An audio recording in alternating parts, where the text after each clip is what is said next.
To show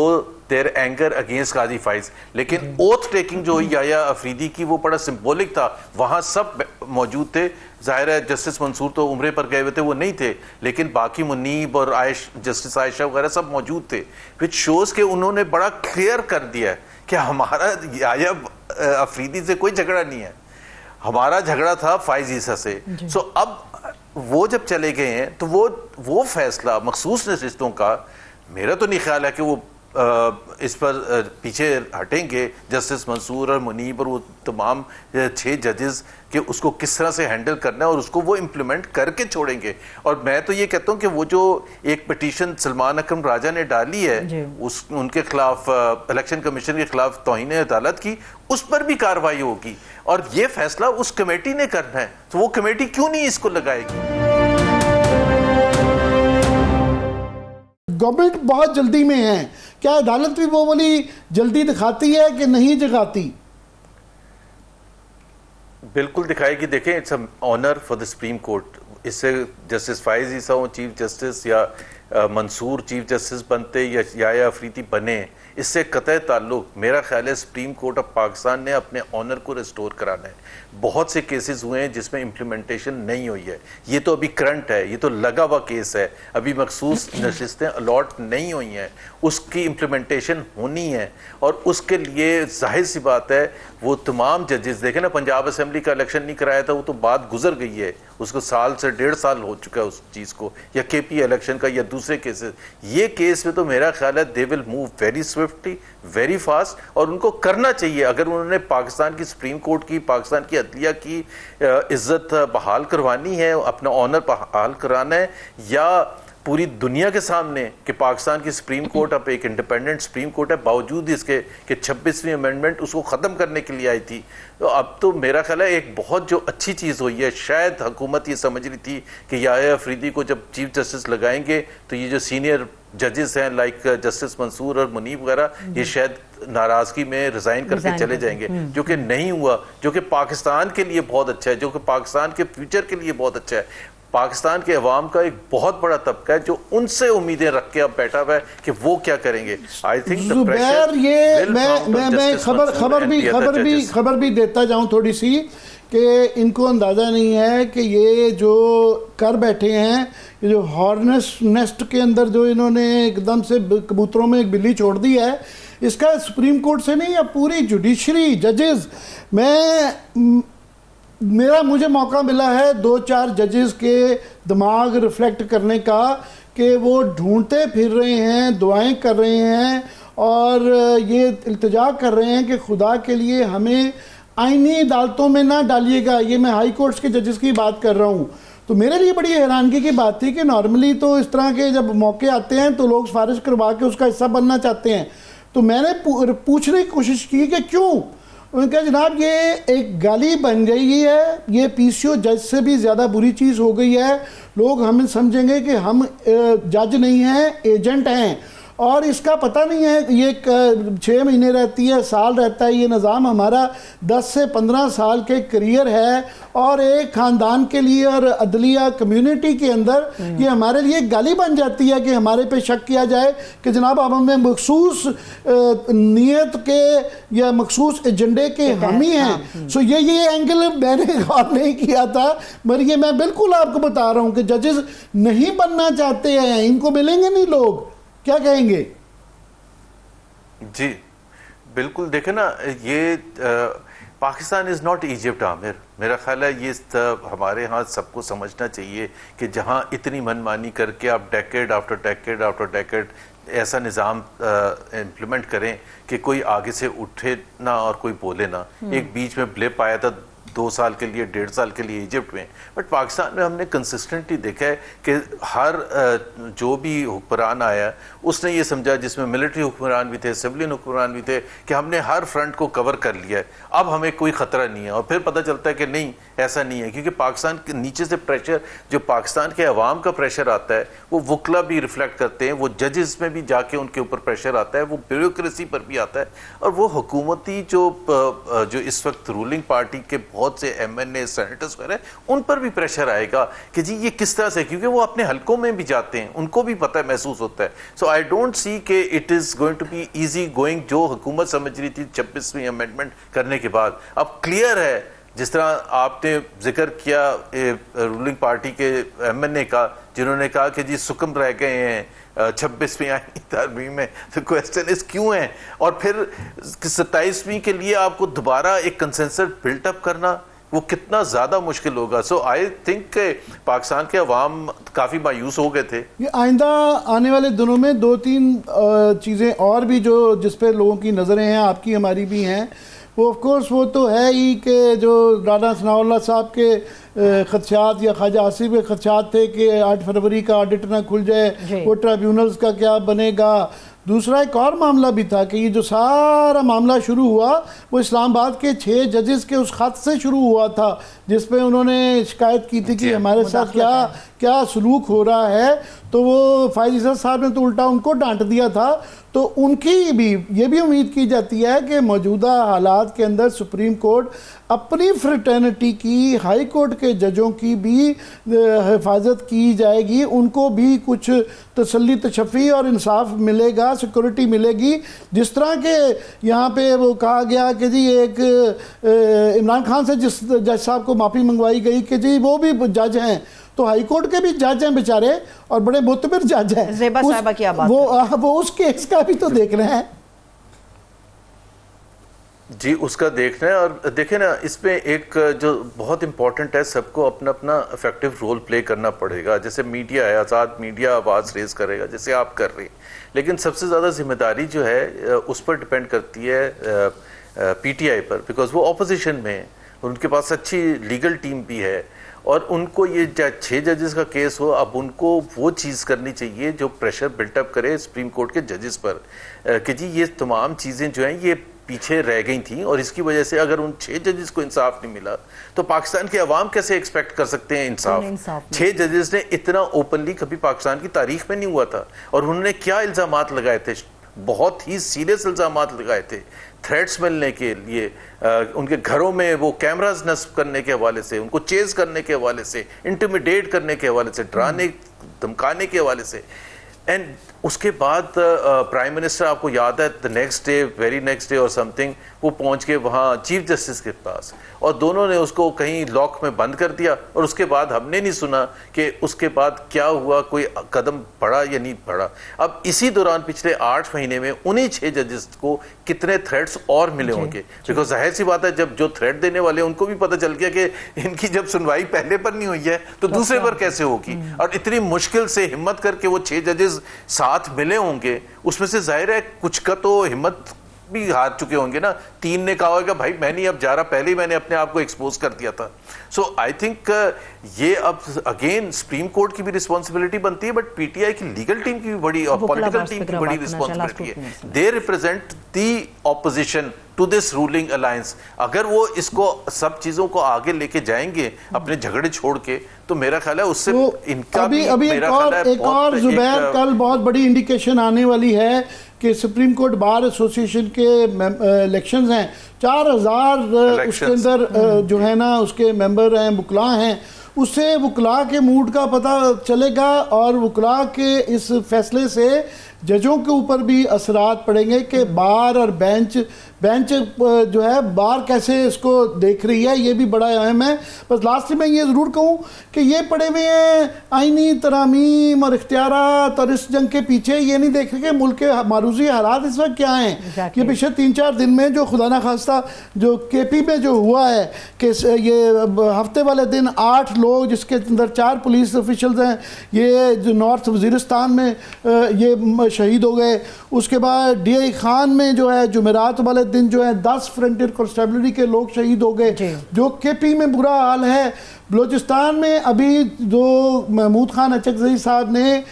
جرگوں کا اعلان کر دیا گیا ہے, تو اگر ایسے KP میں جرگے والے حالات ہوئے, اگر بلوچستان بھی بہت حساس صوبہ ہے, تو ان کو باقی معروضی حالات کے اندر یہ بجائے اس کے کہ ان زخموں پہ مرہم رکھیں، یہ نئے زخم کھولنے کے لیے تیاری کر رہے ہیں. Last 1 minute. جی عامر، اس میں ایک پوائنٹ میں کہہ دوں، وہ جو ورلڈ جسٹس رپورٹ آئی ہے آج ڈان میں ایڈیٹوریل بھی اس پر آیا ہے، جو لا اینڈ آرڈر کے حوالے سے پاکستان از 3rd worst. 2 کنٹریز مالی اور نائجیریا ہمارے سے نیچے ہیں، اور وہ اس میں سیورل فیکٹرز ہوتے ہیں. لا اینڈ آرڈر، یہ جو آپ نے دہشت گردی کی بات کی جو کے پی میں اور بلوچستان میں ہو رہی ہے، کرپشن کے حوالے سے، گورننس کے حوالے سے، وہ تمام انڈیکیٹرز کے حوالے سے جو ہے وہ کمبائن ہو کے اب 140th رینک پاکستان کا ہے 142nd میں. آفٹر آل دی ایفرٹس، آپ خود، میں اور آپ دیکھتے ہیں کہ کتنی ایفرٹ ہو رہی ہے سیکورٹی کے حوالے سے، ہر چیز کے حوالے سے، لیکن اس میں گن پوائنٹ پر ٹیلی فون چھیننے سے لے کے لوگوں کی جو انسیکیورٹی ہے ٹو گیٹ ریڈ آف جو بھی ڈیکوائٹس ہیں، یہ اس سے لے کے یہ جو لا اینڈ آرڈر پر، کرپشن پر، اور کرپشن میں بھی وہ اداروں کے بھی نام شکریہ زبیر. آپ کو بس میں صرف ایڈ کر دوں، جو اگلے سیگمنٹ میں بات کریں گے اس میں ایڈ کر لیں کہ پنجاب جو کہ 56% آبادی ہے، آدھے سے زیادہ لوگ سانس کے بغیر مر رہے ہیں، بچوں کی اس بری حالت ہے. اگلے سیگمنٹ میں اس سے بات کریں گے. بہت بہت شکریہ آپ کے وقت دینے کا. تھینک یو سو مچ محمد زبیر صاحب ہمارے ساتھ موجود ہے. ابھی ایک بریک کی طرف بڑھتے ہیں. جب بریک سے واپس آئیں گے، سیاست کی دھول تو چھٹنے کا نام نہیں لے رہی، مگر لاہور کی جو سموگ ہے وہ بھی چھٹنے کا نام نہیں لے رہی. اس کے اوپر ہم بات کرنے جا رہے ہیں. بریک کے بعد اسٹے ود اس. بریک کے بعد ایک مرتبہ پھر سے خوش آمدید کہیں گے تمام دیکھنے والوں کو. عامر صاحب، آپ ذرا ماحولیاتی آلودگی کے اوپر بات کرنے جا رہے ہیں. مجھے سمجھ نہیں آتی، ہر سال آپ اور میں بیٹھ کے بات کرتے ہیں، ہر سال یہ خبر بنتی ہے اور ہر سال ہی ہم کہتے ہیں کہ اسموگ کا کیا علاج ہے. یہ ہمارا سالانہ ریچول ہے کہ یہ کئی سالوں سے، اب تو 10-12 سال ہو گئے ہیں کہ یہ ہر سال اس موسم میں ایگزیکٹلی یہی کچھ ہو رہا ہوتا ہے، اور حکومتیں اس طرح کے ہی دعوے کرتے ہیں اور وہ بڑا ایک پروپیگیشن کی جاتی ہے، مگر حالات مزید خراب ہوتے جا رہے ہیں. اس وقت پہلے بھی یہ کوئی نئی بات نہیں، لاہور کئی دفعہ نمبر 1 میں دنیا کا آلودہ ترین شہر ہوتا رہا، مگر اب جو پرانے تمام ریکارڈ ٹوٹ گئے ہیں کہ ایئر کوالٹی انڈیکس جو ہے وہ 707 کی خطرناک حد تک پہنچ گئی ہے، اور 300 سے اوپر جب جاتی ہے تو دنیا بھر میں وہ انتہائی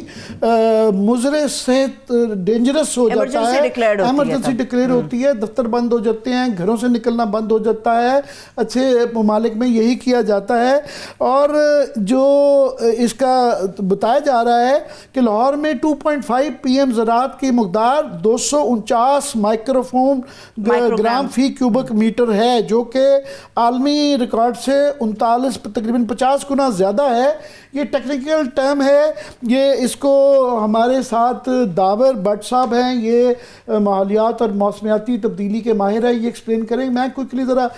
اس میں جو ہمیں بتایا گیا ہے کہ یہ اس کے بعد PM 2.5 جو ہے یہ نہایت چھوٹے ذرات ہیں جو سانس کے ذریعے مستقل طور پر انسانی پھیپھڑوں میں سرایت کر جاتے ہیں، اور یہ سگریٹ سے بہت زیادہ خطرناک ہیں اور پھیپھڑوں کو بہت زیادہ متاثر کرتے ہیں. پھر یہ بچوں، بزرگوں، حاملہ خواتین اور الرجی اور دل اور پھیپھڑوں کے مریضوں کے لیے مزید خطرناک ہے. بچوں کی عمر کم، بڑوں کو اور بوڑھوں کو تو چھوڑیں، بچوں کے ساتھ کتنی زیادہ ہے کہ معصوم بچوں کی یہ خطرناک قسم کی جان لیوا علامات کے اندر دشواری سانس میں ہوتی ہے، کھانسی آتی ہے، سینے میں تنگی ہوتی ہے، سانس کی نالی میں ریشہ اور دمہ ہوتا ہے، اور کئی دفعہ بعد میں اس کے پرپیچول وہ رہنے سے کینسر کے خطرات بھی ہوتے ہیں. داور بٹ صاحب پلیز ذرا اس کو ایکسپلین کیجیے گا، یہ کیا فنومنن ہے؟ اور حکومت نے بڑی اعلانات کافی کیے ہوئے ہیں، ہر سال کیے جاتے ہیں، کیا ہے صورتحال ہے، کیا کیا جا رہا ہے اور کیا کرنا چاہیے؟ عامر صاحب بہت بہت شکریہ، آپ نے ایک تو دعوت دی، اور ایک تو آپ نے یہ بھی اچھا کیا کہ آپ نے اس موضوع کا شروعاتی صحت کے جو نقصانات ہیں ان سے کیا ہے، خاص طور پر بچوں کی صحت کا، کیونکہ یہ جب WHO ایئر کوالٹی پہ پالیسی بناتا ہے وہ صحت کو سب سے آگے رکھ کے بناتا ہے، اور وہ یہ بتاتا ہے کہ PM 2.5 کا یہ لیول ہوگا. اور اس میں سب سے بڑی وہ بات کرتے ہی ہیں کہ بچے، ایک تو ان کا قد چھوٹا ہوتا ہے تو وہ گاڑیوں کے جو ایگزاسٹ ہوتا ہے اس سے ڈائریکٹ ان کے پھیپھڑوں میں جانے کا خدشہ ہے، اور بچوں کا پھر جو دل ہوتا ہے اور جو پھیپھڑے ہوتے ہیں وہ بڑوں کے مقابلے میں تیز چلتا ہے. بچہ گروئنگ ایج میں ہوتا ہے تو وہ گندی ہوا بھی جلدی اور ذرا اندر لیتا ہے، تو ایک تو بچوں کے لیے بہت خطرناک ہوتا ہے. تو ایک تو صحت کا اس پہ ہمیں خاص طور پہ دھیان کرنا چاہیے. اور گورنمنٹ پالیسی جو ہے، جو آپ نے شاید دیکھی بھی ہو، پنجاب کلین ایئر پلان اور smog mitigation plan for Punjab,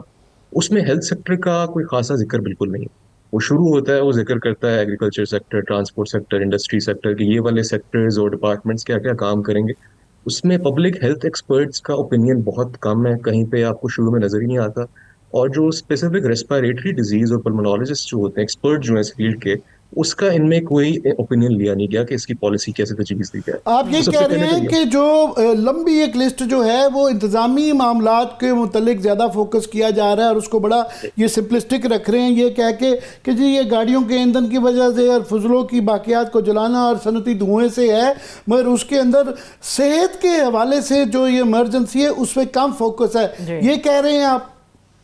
جی بالکل، کیونکہ آپ کو یاد ہوگا کہ پچھلے سال نمونیا کے کیسز ایک دم لاہور میں آ گئے تھے، اور تقریباً 400-500 بچے، چھوٹے بچوں کی اموات ہوئی تھی. اور اس کی وجہ پہ یونیسیف کی رپورٹ آئی تھی. انہوں نے کہا کہ اس میں ایئر کوالٹی کا جو آپ کا پولوشن لیول ہے، اس کا اس میں ضرور کنٹریبیوشن ہے. کیونکہ لاہور کے علاوہ اسلام آباد یا پشاور یا اس طرح کے علاقے جہاں ٹھنڈ ہوتی ہے، وہاں پہ نمونیا کے کیسز اتنے بڑے نہیں آئے. لاہور ملتان میں تھے جہاں پولوشن لیول زیادہ ہے. سو اس میں باقاعدہ اموات ہو چکی ہیں بیکاز آف ایئر پولوشن، اور ہمیں اس پہ فوکس کرنا پڑے گا کہ یہ ہیلتھ کرائسس ہے. اور اس کی بیسس پہ اسکولوں کے بچوں اور جو آپ کے خاص طور پہ جو گروئنگ بچے ہیں، ان کی کیئر کی بہت ضرورت ہے. جی، تکلیف دہ بات ہمارے لیے یہ ہے کہ یہ ہم بات کر رہے ہیں کہ آلریڈی یہ پنجاب کی جو 11-12 کروڑ آبادی ہے، اس کے اندر ہم کروڑوں 6-7 کروڑ کی بڑی منیمم کہہ رہے ہیں جو اس سے متاثر ہو رہے ہیں. یہ تھوڑے لوگ نہیں، اور ہماری بھی بدقسمتی کہہ لیں یا نااہلی کہہ لیں کہ ہم بھی یہ سیاسی حالات اور عدالتی جو کرائسس بنائے ہوئے ہیں سو کالڈ، اس سے شروع کر رہے ہیں اور اس سے نہیں کر رہے ہیں. کسی ملک میں بھی، دنیا کے مہذب ملک کے اندر 6-7 کروڑ عوام اور افیکٹ ہو رہی ہو تو سب کچھ رک کے صرف اس پہ بات کرنی چاہیے. اور یہ ہم نے دیکھا یہ ہے کہ ہر سال جو ہوتا ہے گورنمنٹیں یہی چیزیں کرتی ہیں، جو ایک اچھی بات ہے. یہ اسکول بند کر دیے، جو فصلیں جلانے کر دیا، ٹائمنگ چینج کر دیا، ٹریفک کے معاملات، صنعتی یونٹ، یہ بلا بلا بلا، کافی لمبی لسٹ ہے اور اس کی کافی زیادہ اشتہار بھی چل رہے ہیں. بڑی اچھی بات ہے، مگر ہم نے دیکھا ہے کہ اس کو بڑا سمپلسٹک کرتے ہیں کہ یہ اس کا short term, mid term, long term. جس طرح میں چین کا بھی یہ میرے سامنے پڑا ہوا ہے کہ انہوں نے جس طرح کیا تو انہوں نے 10 سال لگا دیے، اور انہوں نے جو 2013 میں شروع کیا، جس کے اثرات جو ہیں 5-6 سال بعد آنے کے بعد اب جا کے ان کے ہاں ایک آئیڈیل قسم کا سچویشن وہاں پہ آئی ہے. یہ انتظامی معاملات کر کے یہ کہتے ہیں کہ ہم ان کے شکر گزار بھی ہوں کہ جی آپ نے واہ واہ کہاں کر دیا، جی کلیپنگ بھی چاہتے ہیں. تو کیا کیا جائے، ہولسٹک ماڈل کیسے بنے گا؟ دیکھیں، آپ نے بڑا اچھا کیا چائنا کی اگزامپل لی. یہ ماڈرن ورلڈ کا واحد ملک ہے جس نے with in a period of 8 سے 10 سال اپنا پولوشن کرائسس، اس سے پہلے کہیں ایگزامپل نہیں ہے. یو ایس نہیں ایسے کر سکا، یو کے ایسے نہیں کر سکا. تو ہم ایز اے ڈیولپنگ کنٹری، اور تھوڑا سا ہمارا ملک قریب ہی ہے، میں کہوں کہ ہم اس طرح کی ایگزامپلز لے کے اس کو اپنے کانٹیکس کے لیے اڈاپٹ کر لیں. جس طرح آپ نے انڈسٹری کا ذکر کیا ہے، انڈسٹریل اسٹیٹس جو لاہور کی ہیں، جو ساؤتھ میں رائیونڈ کا ایریا ہے، یا آپ کا جو اوپر آپ کا بابو صاحب گجومتے کا جو ایریا، سوری، اس کے پاس جو انڈسٹریز ہیں، آپ کو شہر سے کالا دور شاہ، کرنا پڑے کاکو، گا. شیخو پورا. ہاں، اور ہوا یہ ہے کہ ریزیڈینشیل ایریا وہاں ایکسپینڈ کر گیا، اسکول وہاں بن گئے، ہسپتال وہاں بن گئے، دفتر بن گئے ہیں. تو وہ اب وہاں پہ رہن سہن کا نظام ہے، وہاں پہ آپ انڈسٹریز نہیں لگا سکتے. وہ انڈسٹری کا دھواں شہر کے اندر آتا ہے. اسی طرح گاڑیوں کی